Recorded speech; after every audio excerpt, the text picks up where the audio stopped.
We all know that racism is an infection that has infested our world, making it an unfavorable place to reside in.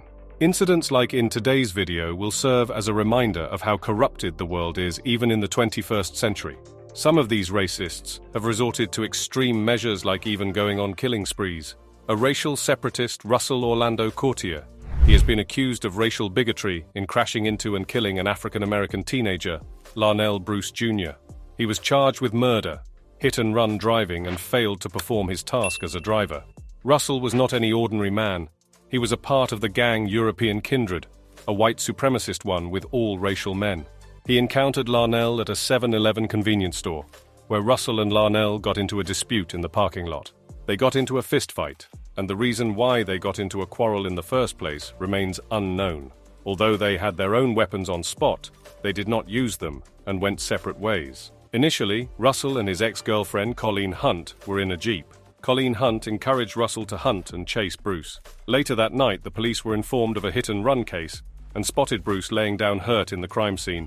Bruce later died at the hospital. David Hannon states that Russell chased Bruce in Colleen's red Jeep not once but twice, while Russell's lawyer backed him up, saying Bruce was the one who initiated the dispute amongst them and that he started punching him out of nowhere. But the CCTV footage shows Bruce simply standing initially and was not doing anything that was stated. Finally, Colleen Hunt was sentenced for 10 years for first-degree manslaughter, abetting and aiding Russell in killing Bruce. Russell was sentenced to lifetime imprisonment with a chance of posting a parole after 32 years. Next is the legal proceeding of yet another propagator of racial division. Travis McMichael, a 36-year-old supremacist based on race, was convicted of murdering a 25-year-old man, Ahmaud Arbery. For a matter of fact, Travis was not the sole preparator, but his father and the neighbor, Greg McMichael and Roddy Bryan, respectively took part in this felony too. They were collectively charged with 1 allegation of malice murder, 2 aggravated assault, 3 counts of felony murder, criminal attempt to commit a felony, and a lone charge of false imprisonment. Is an explanation needed? Greg and Travis clutch their shotgun, a Remington and a .357 Magnum revolver, and embark on a chase in their pickup truck, which was when they spotted Ahmaud Arbery running in their neighborhood in Georgia Port City, while their neighbor Roddy also joined the pursuit. Run, correct? I could have, but I also wanted to make sure that everything was okay down the road and see what was happening. I wanted to ask him, at least ask him what... And began to capture on his phone. They then tailed Arbery persistently and attempted to falsely imprison him. During the chase, Arbery was sprinting empty-handed. All he aimed for was to run away from the defendants. He did not scream or make any sort of menacing sounds. He just recurrently tried to run for his life. Although Arbery switched routes multiple times, they persisted to follow Arbery. And finally, Travis pulled his shotgun out and aimed at Arbery. He tried to defend himself until Travis took a shot at Arbery's chest. Arbery did not give up. He tried to reach for the gun during the skirmish, but Travis remained unfazed and fired 2 more shots into Arbery. He ended up laying dead on the pavement. This was accounted as their first aggravated assault, while the second one was an assault using not 1 but 2 pickup trucks, one driven by Travis and the other one by Roddy, and they continued their pursuit, trying to entrap and confine people against their will. They were involved in such activities due to their beliefs in different races. They target their victims based on their race. They were also charged with attempted kidnapping. The defendants openly stated that they wouldn't have taken action against Arbery if he were white. After thoroughly going through Travis's social media usage and texts, it has come to light that Travis views black people as criminals, and he endorses capturing and killing them. The constant use of racial slurs in his texts was also considered as substantial evidence. He expressed his views on black people as they ruin everything, and stated multiple times that he felt elated that he was not a black person using a racial slur. Before sentencing the 3 offenders, the judge presented a compelling speech expressing how awful this killing was. All of them were sentenced to lifetime imprisonment and to serve their time in the state prison. This was when Travis got apprehensive for his existence. Travis's lawyer stated that Travis has been under numerous threats that are compelling him to serve the time in a Georgia state prison, potentially facing a death penalty, which can leave Travis susceptible to vigilantism. What appears amusing is that these racial extremists are fearful of being mobbed.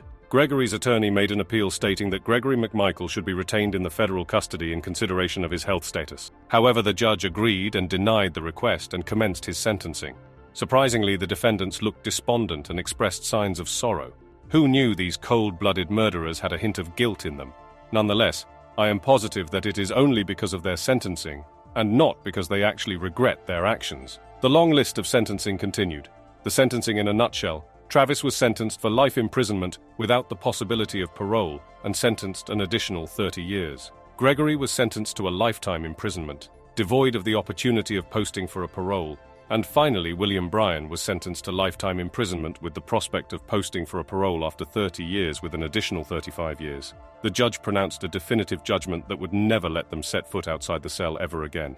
Racism can be expressed either way, a white individual being partial to a black individual and vice versa. This is a case in Fresno County Superior Court, where the case is the latter. Muhammad Corey was arrested and charged with a first-degree murder, 3 second-degree murder, and 2 counts of assault. Muhammad continued to shoot randomly targeted white men on the streets. This shooting spree went to an unhinged end, killing 3 white people. When the court questioned Muhammad Corey, he stated that he killed white people because of his hatred towards them. Corey was staying at a motel in Fresno where he got into a fight with one of the guards and shot him dead. He then went to a 7-Eleven rooftop to hide from the police. He then cleverly disguised himself and roamed the city. Little did he know that he was the prime suspect police were chasing, which eventually aggravated him and commenced his killing spree. He shot 17 people, 3 dead, and the 3 men missing. During the hearing, he showed no remorse. He was caught giggling and blowing kisses in the courtroom. He was sentenced to life imprisonment without a possibility of parole. This 19-year-old boy, Peyton Gendron, was brought to the hearing in the Buffalo City Court. Peyton was accused of killing and targeting 10 black people and harming 3 others. He was charged with multiple felonies at the state level. Peyton described himself as a white supremacist in his manifesto, who aims to create violence amongst the opposite race. The shootings are being investigated as a hate crime, like how the KKK operates. On that dreadful day, Peyton decided to go to a supermarket at Jefferson Avenue in Buffalo, New York, which was a major black neighborhood. He was armed with multiple ammunition, guns, rifles, and was wearing full body armor. He attached a headcam to record and stream the entire incident on the streaming platform Twitch. He shot 4 people in the parking lot, killing 3 of them. He then got into the supermarket and shot 8 more people, killing 6. During the end of the incident, he began to yell racial slurs. During the hearing, many of the victims' families showed up to talk and express how much this incident affected them. While one of the families almost went for a punch at Peyton, he admits that he regrets what he did. Well, he at least showed a tinge of remorse. Peyton was sentenced to a lifetime imprisonment without parole and a possible death penalty. That is it for the video. What are your views on this? We hope this video made you all realize how much racism is injected into people's systems. What are your opinions on these cases and the judgment provided to them? Do you agree with the final judgment produced by the court? If you liked this video and want to watch more videos like this, consider subscribing to our channel and hit the like button.